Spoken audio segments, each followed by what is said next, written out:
Olá, meus pequenos, vamos fazer uma aula de redação. Não é para produzir nenhum texto não, tá, meus pequenininhos? Nós já produzimos as duas redações que nós precisávamos para a nota desse bimestre. Fica faltando apenas a redação para a nossa nota da prova. Quando marcarem a data da prova, fazemos a terceira redação e a gente tem a nota final do nosso bimestre. Mas nós precisamos de falar alguns temas muito importantes para a produção das redações nos vestibulares. No Enem nós já sabemos, jamais infringir os direitos humanos. E de modo geral a gente não deve infringir absolutamente nenhum dos direitos humanos em qualquer vestibular, em qualquer redação. Compreendem? Mais ou menos, né? O que são direitos humanos. A gente vai olhar que nós, humanos, precisamos de ter um direcionamento de quais são as diretrizes, quais são os direitos que nós temos neste planetinha. São cumpridos os nossos direitos? Mezzo. Por isso mesmo que os vestibulares têm trazido sempre temas relacionados às questões de direitos humanos. Se a gente pegar o Enem, por exemplo, a gente vai ver que os temas de 2010 até 2018 foram todos relacionados aos direitos humanos. Só em 2019, com esse novo governo, com o novo INEP, que nós tivemos um tema que não está relacionado aos direitos humanos, que foi o tema cinema, acesso ao cinema. Uma coisa um pouco mais tranquila de se dizer, né? E um pouco mais estranha de se pedir como tema de um vestibular tão importante como é o caso do Enem. Vamos dar uma olhada em 2010? O trabalho na construção da dignidade humana. Vamos ver 2014, publicidade infantil em questão no Brasil. Vamos ver 2017, desafios para a formação educacional de surdos no Brasil. Tudo relacionado aos direitos humanos, compreende? A questão da publicidade infantil para que não se obrigue as crianças a comprarem produtos que elas não necessitam e que são prejudiciais a elas. Tudo relacionado aos direitos humanos. E o seu tio tem num trabalho que é de terceiro ano, olha para vocês verem, olha que caderno lindo, alfa do terceiro ano, e nós temos um trabalho muito bem feito relacionado à construção da ideia de direitos universais dos seres humanos, divididos em três gerações. A gente vai chamar de direitos individuais, direitos sociais e direitos difusos e coletivos. Por que três? A primeira geração, que a gente chama de direitos individuais, a gente vai dizer que são os direitos relacionados à liberdade. A geração segunda, chamada direitos sociais, nós vamos dizer que nós estaremos falando da igualdade. E a terceira geração, que são os direitos difusos e coletivos, nós estaremos falando de fraternidade. Liberté, égalité, fraternité. Os ideais da Revolução Francesa de 1789. É necessário que todos os homens tenhamos liberdade, igualdade e fraternidade. Então, quando acontece de 1948, a Organização das Nações Unidas se reunirem, os países todos do mundo se reunirem para fazerem um tratado relacionado aos direitos fundamentais dos seres humanos, nós passamos a respeitar o que foi proposto na Revolução Francesa. Principalmente dois países. Veja que 1948 é logo após a Segunda Guerra Mundial, que termina em 1945. Os Estados Unidos da América, junto com a União Soviética, que hoje é Rússia, dividida em outros países também, a União Soviética e os Estados Unidos, que definem que deve-se haver um tratado universal para verificar os direitos de todos os seres humanos. Vou ler para vocês.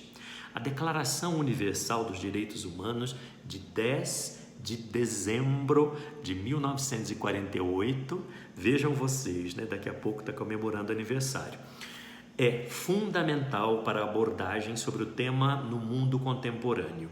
O documento representa, segundo a Organização das Nações Unidas, o reconhecimento universal de que direitos básicos e liberdades fundamentais são inalienáveis e inerentes aos seres humanos, uma vez que todos nascem livres e iguais em dignidade e direitos. No papel tá bonito, né, pequenininhos? Por isso que é sempre tema de vestibular, porque nós sabemos que muitos dos direitos não são respeitados. Um dos principais objetivos da declaração foi criar um consenso protagonizado pelos Estados Unidos da América e pela União Soviética, de que as atrocidades cometidas ao longo da Segunda Guerra Mundial não deveriam se repetir. Seria uma maneira de defender todo e qualquer indivíduo, não só de outros indivíduos, como também do poder dos Estados, dos comandantes. Não se trata de uma lista meramente abstrata de valores, mas sim de algo historicamente construído e estabelecido. Os direitos fundamentais são tradicionalmente divididos em 3 gerações, de acordo com a ordem histórica em que eles foram reconhecidos. Primeira geração, direitos individuais, que estão relacionados à liberdade. Os direitos humanos, de primeira geração, correspondem aos direitos civis e políticos dos indivíduos, entre eles, a liberdade de expressão. Todos os indivíduos têm direito de liberdade de expressão. A gente não pode confundir liberdade de expressão com opinião sem fundamento.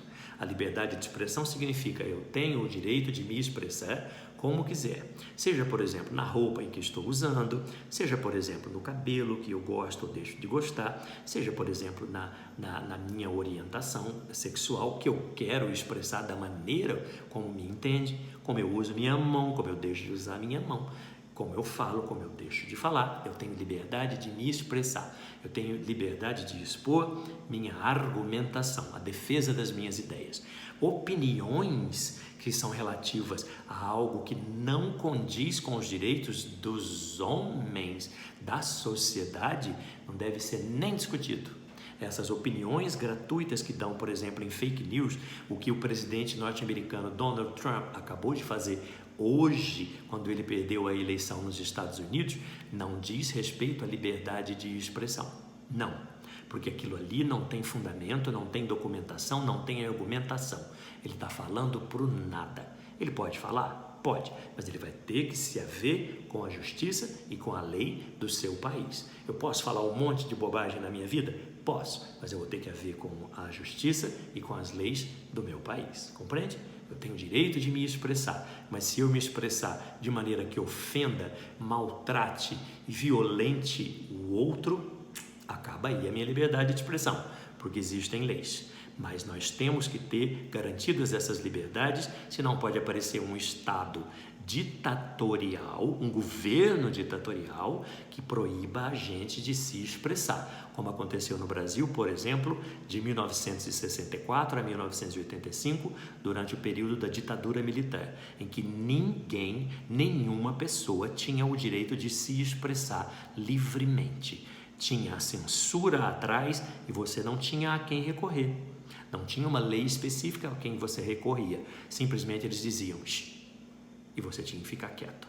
Está interessado isso para você? Não, não é do nosso interesse nenhum tipo de ditadura, nenhum tipo de nacionalismo e nenhum tipo de governo que nos mande calar a boca. Por exemplo, calar a boca da imprensa. Não, a imprensa tem direito de falar. Sim, você tem direito de falar. Sim, eu tenho direito de me expressar. Dentro das normas da civilização, a gente tem o direito de liberdade de expressão. Se eu falar bobagem, a lei vem e me segura.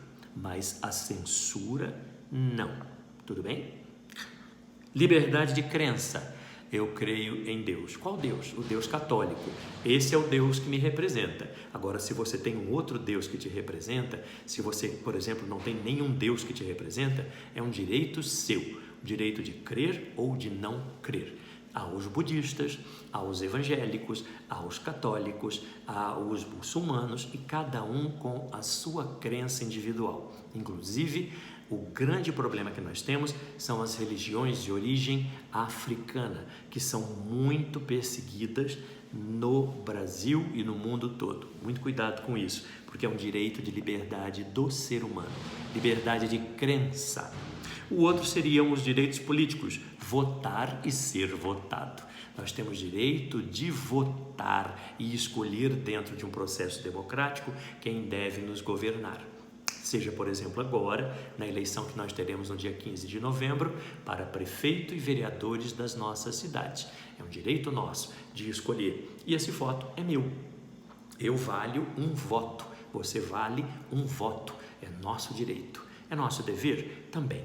Deveria ser um dever. Procurar saber de cada um dos candidatos quais são as suas propostas concretas e não suas promessas. E a gente ter o direito de votar e direito de ser votado. Se eu quisesse ser candidato, poderia ser candidato. E todas as pessoas dentro de determinada legalidade devem ser votadas. Então, por exemplo, nós temos um candidato em Muzambinho que não tem 30 anos, tem 29 anos. Ai, mas ele é muito moço para governar. Não, não. Ele tem o total direito de ser votado, de ser candidato. Compreendem? Então, dentro dos limites da lei, que são impostas pelo Tribunal Eleitoral do Brasil, existe a possibilidade de você ser votado, inclusive sendo muito jovem ou muito velho. Viram a idade do presidente norte-americano que hoje acabou de ganhar as eleições? 77 anos. E ele começa a governar o país mais importante do mundo na atualidade. Compreendem? Liberdade de expressão, liberdade de crença, direitos políticos, direito de votar e de ser votado. Até a próxima aula, que eu continuo com esse mesmo tema.